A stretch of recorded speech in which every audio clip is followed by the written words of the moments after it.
जब भगवान स्वधाम जाने लगे अपनी लीला पूरी करके, तो कहते हैं अयोध्या में जितने लोग थे सबके लिए विमान आया, पर उस व्यक्ति के लिए नहीं आया जिसने हमारी आचार्य पराम्बा जगदम्बा किशोरी जी पर प्रश्न उठाया। सबके लिए विमान आया, सब अपने अपने विमानों पर बैठ करके जाने लगे। तब राम जी ने अंत में कहा, पुष्पक विमान में राम जी और पूरा राम दरबार बैठा। राम जी ने हनुमान जी से कहा, हनुमान एक काम करो। बोले क्या? जाओ देख करके बताओ, कोई रह तो नहीं गया अयोध्या में? सबका विमान आ गया, सब बैठ गए ना। हनुमान जी महाराज व्यवस्था देखने गए, कोई रह तो नहीं गया, सब बैठ गए साकेत जाने के लिए।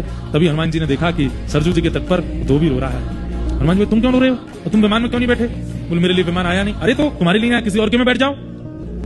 बोले मुझे कोई विमान बैठा नहीं रहा, और मैं किसी में बैठ भी जाता हूं तो विमान उड़ता नहीं है, विमान ही कहने लगता है कि ये अनधिकारी है, इसको उतारो पे। हनुमान जी लेकर के उसको गए और ले जाकर के राम जी के सामने प्रस्तुत किया। राम जी बोले, अच्छा तुमको कोई विमान स्वीकार नहीं करा? बोले नहीं। एक काम करो, तुम हमारे विमान में पुष्पक में बैठ जाओ, क्योंकि पुष्पक तो हमारी इच्छा से उड़ेगा, बैठो। राम जी ने उसको बैठा लिया। ये जल का स्वभाव, जिसको कोई स्वीकार ना करे उसको स्वीकार करना, ये जल का स्वभाव। और केवल स्वीकार नहीं करना, उसको पवित्र बनाना, उसके मैल को दूर करना, ये जल का स्वभाव। राम जी ने उसको अपने विमान में बैठाया। जैसे विमान उड़कर के सारे विमान वैकुंठ में साकेत धाम में प्रवेश करते जा रहे थे, अंत में जैसे ही पुष्पक विमान ने प्रवेश किया, वैकुंठ ने अपने द्वार बंद कर दिए। बोले नाथ, आपके विमान में छुप करके एक अनधिकारी बैठा है, पहले इसको निकालो। राम जी बोले, तुम जानते हो हम कौन है? हम साकेत पति हैं, हम वैकुंठ पति हैं। हमारी इच्छा से साकेत का निर्माण हुआ है, हमारी इच्छा से सारा भूमंडल चलता है, हमारी इच्छा है कि हम उसको लेके जाएंगे, तुम कैसे द्वार बंद कर सकते हो?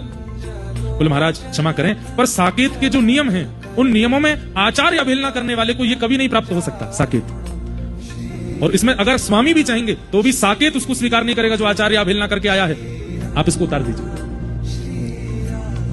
तो वो धोबी रोने लगा। बोले राम जी आप मुझे उतारी दो। बोले सुनो, तुम एक काम करो, तुम साकेत में तो नहीं जा पाओगे, देखो तुमने गलती अपराध तो तुमने किया है, सीता जी पर प्रश्न चिन्ह उठाया तुमने, गलती तो है तुम्हारी। बोले जी तुम एक काम करो, हम इंद्र से बात करते हैं, तुम स्वर्ग में रह लो, स्वर्ग तो अच्छा है। ठीक है।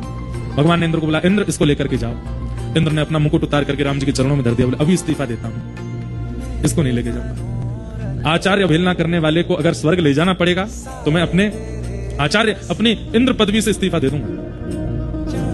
बोले भाई मैं कह रहा हूं, मेरी आज्ञा नहीं मानो, आप चाहे जो कहिए सब करेंगे हम, पर हमारी सिया जी पर प्रश्न चिन्ह उठाने वाला, लक्ष्मी जी पर उंगली उठाने वाला, इसको स्वर्ग में स्थान दूंगा मैं।